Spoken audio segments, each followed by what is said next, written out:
What's up, everybody? Dante here, and I'm asking the question today: what makes a good camera? For the longest time, I ran this channel on a camcorder, and it worked for the most part. It was very convenient because it had a flip-out screen and all those type of things. But the problem was when it came to unboxings and other type of videos I wanted to do, it had limitations, right?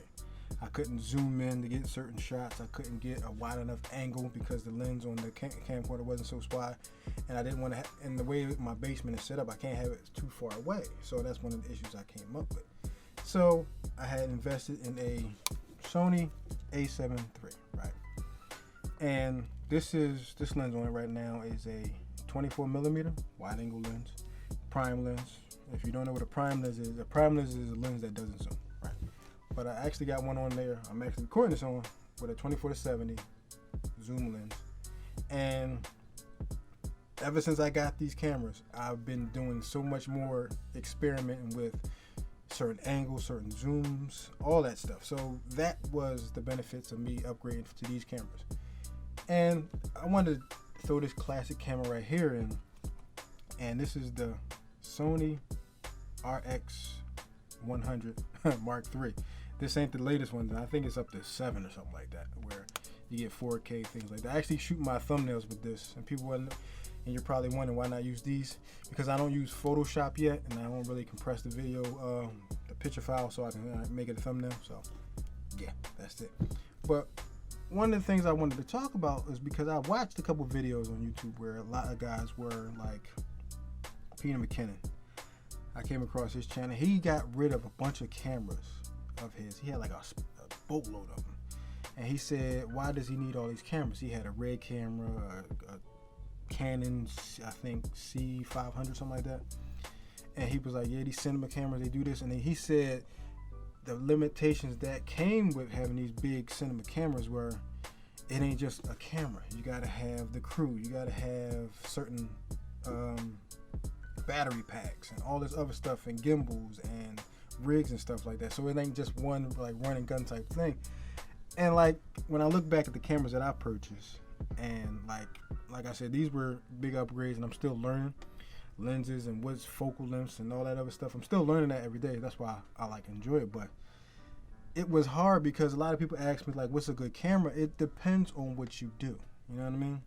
And one of the things I try to tell people is like, what do you do and what are you trying to create? Like, are you trying to make like music videos, wedding videos, things like that? And you can easily get like the Sony A7S III, and I've seen guys make videos with that, do video shoots with that, photo shoots with that camera, and just is a one camera setup, and they make it work.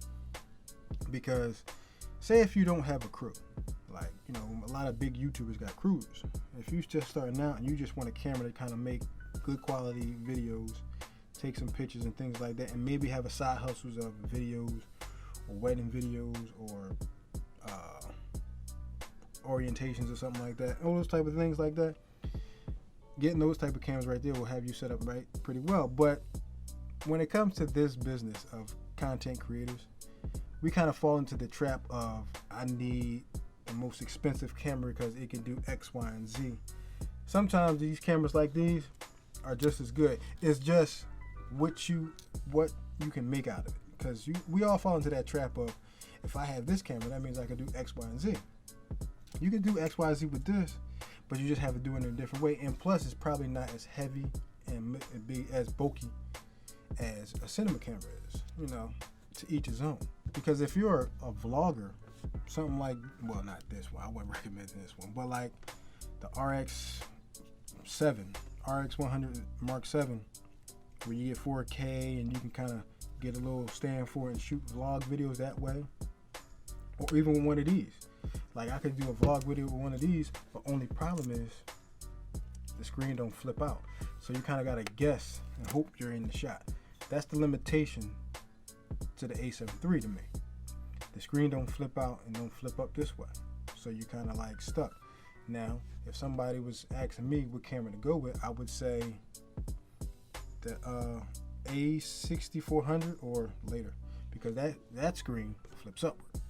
And It helps you out if you're in the vlog style, or even these type of style with video.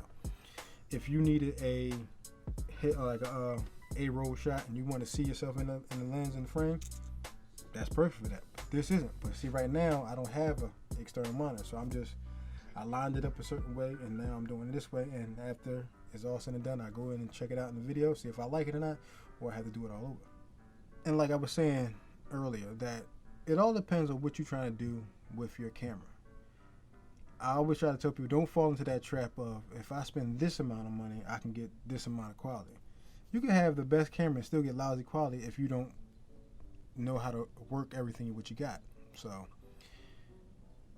when it comes down to cameras, the question you ask yourself, what am I using this for? Side business, YouTubing, what? Like if you're YouTubing, I would definitely recommend an A7S III or one of these, because when it comes to cinema camera, that's when you're getting into the filmmaking business, like making commercials, music videos. I'm not saying you can't make it with these,